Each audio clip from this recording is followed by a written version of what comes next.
we are ready to begin what will be a memorable session with incredible challenges ahead of us. In November 1942, after 3 grim years of defeat, the British won a victory in North Africa that proved to be a turning point in World War II. Winston Churchill famously said at the time that it was not the end, or even the beginning of the end, but perhaps it was the end of the beginning. For more than 3 years, for what seems like forever, Florida has been battered by an economic storm, the likes of which have not been seen since the Great Depression. Life savings have been swept away. Families looked on helplessly. Wave after wave, foreclosures have washed over us. Unemployment has mounted higher and higher still, month after month, year after year. And government revenues at every level have plummeted, rendering budgetary fat an unaffordable luxury, which is good, and necessitating cuts to the bone and beyond, which is not.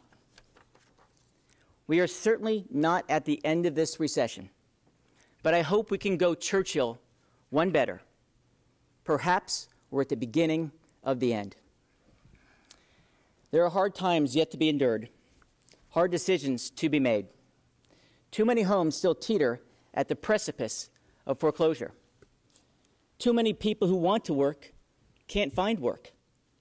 And we will cut billions from the state budget at a time when unfunded mandates from the federal government and needs of our citizens demand more, not less. So if it is true that adversity builds character, then every one of you can count on being a much better person by the time we leave in 60 days.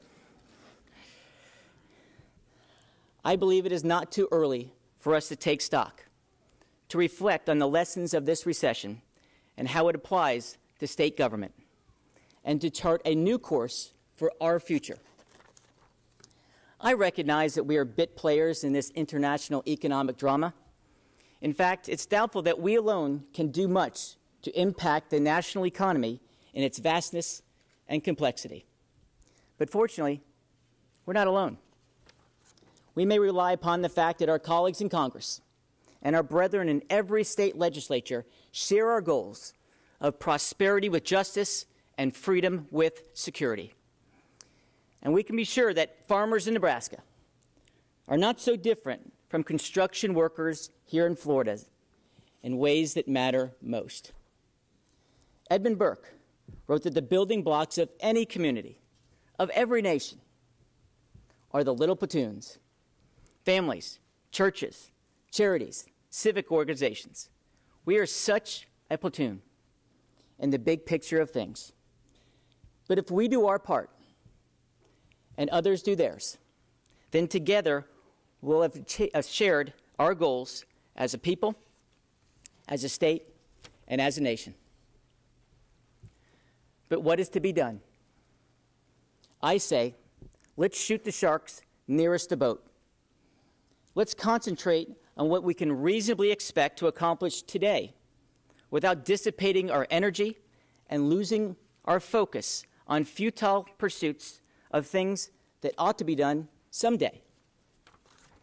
For it is written, therefore, do not worry about tomorrow, for tomorrow will worry about its own things. Sufficient for the day is its own troubles. This is great advice, probably because Matthew had it on pretty good authority. The troubles we face today are the programmatic remnants of a government that was too large, too complacent, and too wasteful.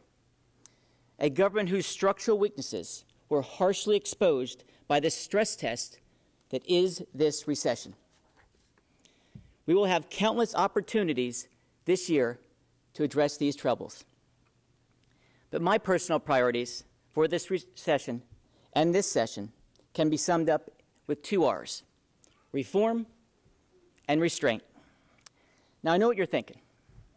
There should be 3 R's. I agree with you. But Senator Alexander told me we could only afford 2 R's, so there you have it. When looking at opportunities for reform, two leap out at me: pension reform and Medicaid reform. First, we must reform the Florida retirement system. Defined benefit plans are rapidly becoming a thing of the past. This has already happened in the private sector because of their prohibitive cost. And unlike most other states, we have defined benefit plans to which the public employees make no contributions. This is a dinosaur we have nurtured in Florida. In today's economic environment, we simply cannot afford to feed a dinosaur. Make no mistake, I yield to no one. In my high regard for our public employees, my experience tells me that these men and women are able and dedicated professionals, and I'm grateful for their hard work, as we all should be. But while public service may be a calling, it is still a job, not a magic cloak that can hide one from reality. Pension reform must be a priority this year.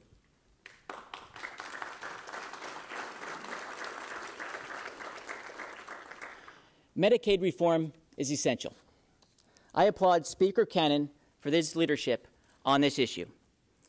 Senators Negron, Gates, and Garcia have already done outstanding work with the help of our minority leader, Senator Rich. We can realize the savings that result from competition and managed care in Medicaid without sacrificing quality and always putting patients first. This is a massive undertaking, a real paradigm shift. But coming to grips with Medicaid is a duty we cannot shirk. The increasing Medicaid population, rising health care costs, and unfunded federal mandates have created a black hole that will swallow the state budget sooner than later if we do not act promptly. My second R, restraint, may be a goal more difficult to achieve than reform. It is always hard to change long-standing programs and laws, each with its own powerful and vocal constituency. But changing ourselves is something else altogether. Everyone in this room knows what I mean. If they've ever tried to lose weight, stop smoking, exercise regularly, or in the case of most politicians, listen when someone else is talking. Present company excluded, of course. And while we've done much better of late, primarily out of necessity, restraint has historically not been one of the distinguishing characteristics of any legislature. But it is my belief that we can learn restraint and even institutionalize it in some cases. We must, of course, continue to hold the line against new taxes, however great the strain. I doubt any of you thinks now is the time to increase taxes on hardworking Floridians. I know most of us believe that the appropriate frequency of tax increases roughly coincides with the appearances of Halley's Comet. And I agree with you. And taxes have no more ruthless enemy than I. Now, whether we can actually reduce taxes at this present time in a responsible way remains to be seen. If anyone can show me how we can realistically feed the increasing multitude with even fewer fish and less bread than we have now, then I will gladly follow him. Another area of restraint can go a long way in aiding recovery is what I think of as responsible regulation.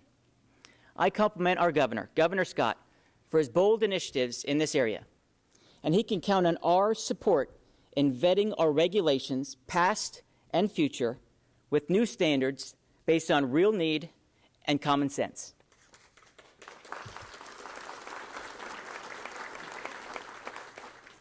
When it comes to regulation, government should require no more of its people than their actual health, safety, and welfare demands. More than that is meddling and arrogance to boot. When it comes to regulation, my belief is less is more, and a little humility will go a long way. And speaking of humility and restraint, the legislature has room to show more respect in dealing with local governments than it has during the past decade. We say we believe in the principle of representative democracy and home rule, but it is a principle more honored in the breach than in observance. Our hands certainly are not clean on this issue. But the arrogance and reckless disregard of unfunded mandates with the new health care bill have imposed on us and made me think, to rethink the relationship between the state and our local governments. I have a renewed appreciation for home rule, and what's good for the goose is good for the gander.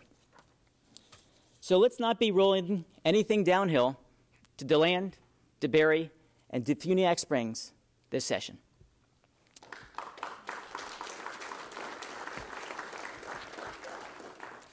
My final priority, with the help of Senator Bogdanoff, under the R of restraint, is a meaningful statutory limitation on state spending, coupled with new reserves that will help soften the blow of the next economic downturn. There is a state spending limitation currently on the books, but the fact that it has never operated to limit one dime of spending is proof positive of its inadequacy. I call my plan Smart Cap because it is both. But it also could be called the Old Testament option, as the concept was originally Joseph's. In the good years, don't eat all the corn. Save some, so that in the bad years, you don't have to eat sand. It's pretty simple, really. Very wise and very much needed if we don't want our spending today to be the prologue for the future. Smart Cap is an opportunity to walk the walk on home rule. We'll lead by example, not coercion. Smart Cap will only apply to state government. Local governments will choose their own path in consultation with their constituents.